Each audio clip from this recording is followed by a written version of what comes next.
Cold water. Jesus. Come out for road. Stupid keke man. You know the sea road. My name is Amoka, and this is my story on how I became a side chick. Boss, stop oh. Abeg, stop. Take am easy. When I first came to Rosemary Girls University, I had only one plan: to study hard and make my mother proud. She sold her wrappers just to send me here. I can still hear her voice that morning before I left home. She held my hands tight and said, "Don't forget who you are." I promised I wouldn't. I meant it with all my heart. I came with one small nylon bag, 2 skirts, and a dream. No makeup, no fancy phone, just hope. I wanted to make my mother proud. She had suffered too much already, and I swore I wouldn't add to her pain. The first few weeks, I was focused. I went to class early, always sat in front, and wrote every note carefully. I prayed every night before I slept, asking God to help me make it through. But hunger has a way of making even faith shake. My soap finished.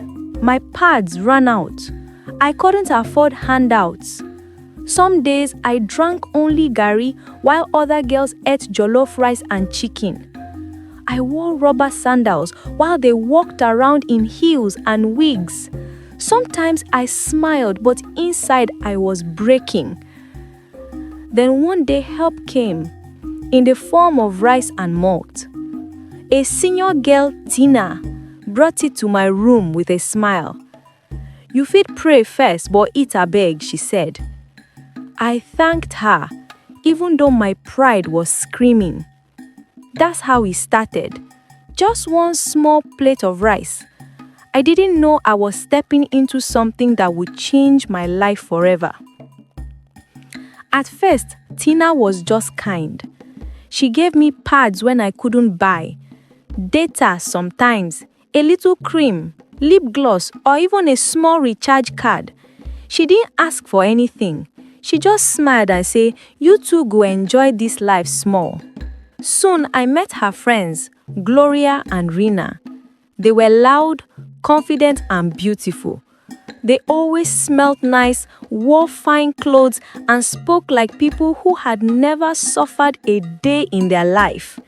They laughed a lot and told stories about rich uncles, big parties, and lecturers who give marks for small favors. I didn't understand that world, but I liked how easy their lives seemed. They started inviting me to hangouts. "Just come with us," Gloria would say, smiling. "You no go regret them." I refused at first. I told myself I wasn't that kind of girl. But one evening, I followed them, just once. It was a small birthday party on campus. Music, laughter, and drinks everywhere. I didn't dance. I just watched. The next week, I followed again. This time, it wasn't on campus. It was a place called Mitra Lounge. The lights were low, the air cold, and the people different. Older men in fine clothes, girls in shiny dresses laughing too loudly. I felt lost, like I had entered a movie I wasn't supposed to be in. Gloria leaned close to me and pointed at a girl in a red dress laughing beside a man with a fat belly. She sorted her rent last week, just one night out, she said. My heart froze. I couldn't believe what I was hearing. I didn't eat. I didn't talk. I just sat there, watching, praying silently for the night to end. On our way back, Tina patted my shoulder and smiled. "You try, oh, next time, smile small. Nobody go bite you." That night, I couldn't sleep. My heart was heavy, my stomach empty, and my mind full of confusion.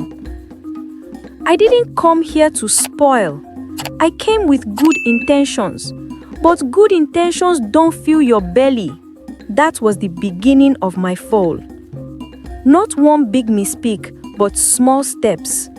One outing, one borrowed dress, one smile at a stranger, one secret I told nobody. Before I knew it, I couldn't recognize myself anymore. People look at me now like I'm the devil, but they don't know my story. They don't know what hunger does to a dream. The next morning after that night at Mitra Lounge, I woke up with a strange heaviness in my chest. It wasn't guilt exactly.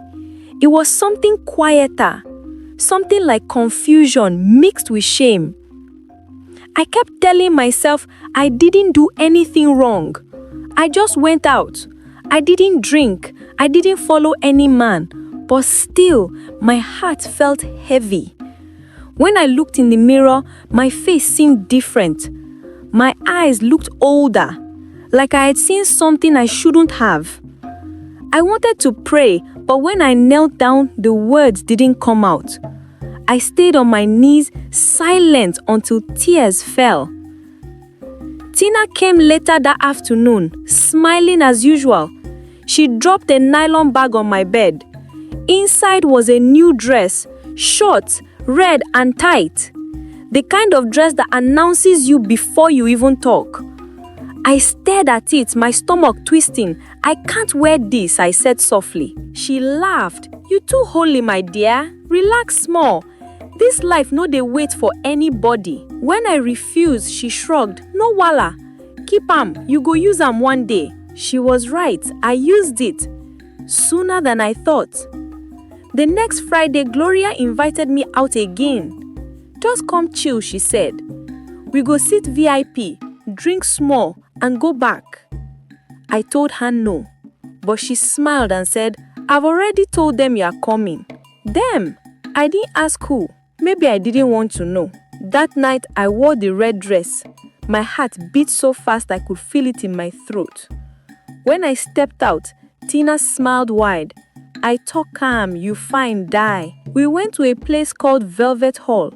It wasn't like the other lounge. This one looked like paradise. Golden lights, glass tables, and music that sounded expensive. The air smelled of perfume, cigar smoke, and secrets.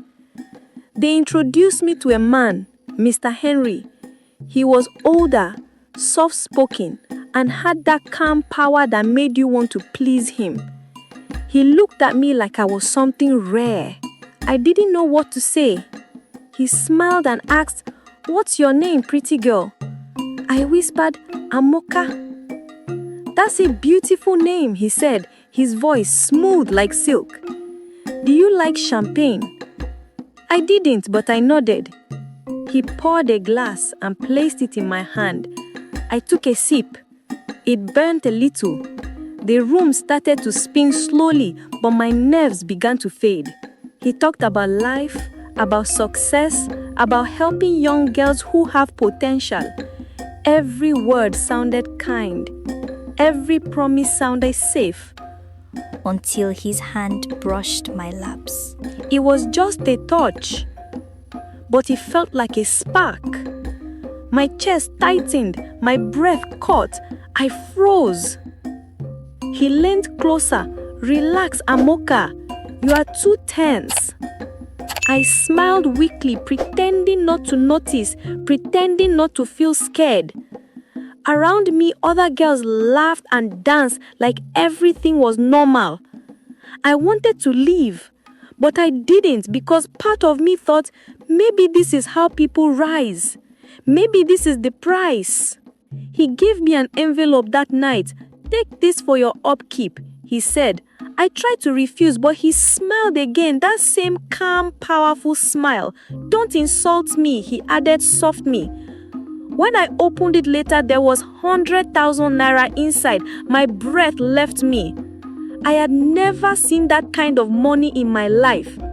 I thought about my mother, about the rent, about the hunger, about everything I could solve with that one envelope. But when I tried to sleep, The smell of his cologne stayed in my nose. I could still feel his hand on mine. Days turned into weeks. One meeting became 2, then 3. Every time I told myself it was the last, but each time he made it harder to stop. He would buy me gifts, send me money, call me my girl, and each time I let him sleep with me, a piece of me burned away slowly. I started skipping classes. My grades dropped. Lecturers began asking if something was wrong. My friends noticed that I was going too far. Even Tina started looking at me differently, proud, but also pitying. One night, while I sat alone in my room, counting the money he gave me, I caught my reflection in the mirror. My eyes were dull. My lips trembled. And for the first time, I whispered out loud, "I'm lost." I remembered my mother's voice, "Don't forget who you are." But who was I now? A girl who traded her peace for survival? A daughter who lied every time she said she was fine? The fire beneath my hands was not from passion or success. It was from guilt, the kind that burns quietly inside your chest until you stop feeling anything at all. That night, I cried, not because of what I had done, but because I knew I would do it again. There comes a point when the mirror stops lying, when you look at your reflection and finally see what everyone else has seen all along. That day came for me one cold morning in my second year. I stood before the mirror, staring at my face. My skin was glowing, my hair neat, my lips red, but my eyes were empty. The same eyes my mother once looked into and said, "You are my light." I didn't know when that light went out. It started small. The lies, the secrets, the late nights. I told myself it was just for a while, just until I was stable, just until things got better. But just has a way of becoming forever. Mr. Henry became a shadow in my life, always there, always watching, always calling. He didn't shout, he didn't threaten. He simply reminded me that I needed him, and in a way, I did. I stopped going home. I couldn't face my mother. I sent her money sometimes and told her I got a scholarship. She would cry on the phone and say, "God bless you, my daughter. You are making me proud." Every time she said that, I felt something inside me die a little more. One night, Tina came into my room crying. She said, "Rina, don't go." I sat up, confused. "Go where?" "She drank poison. Her boyfriend used her for ritual." My heart went cold. Rina, the same Rina who used to laugh loudest at every joke, who always said she could never be broken. She had ended her own life. Nobody talked about it openly.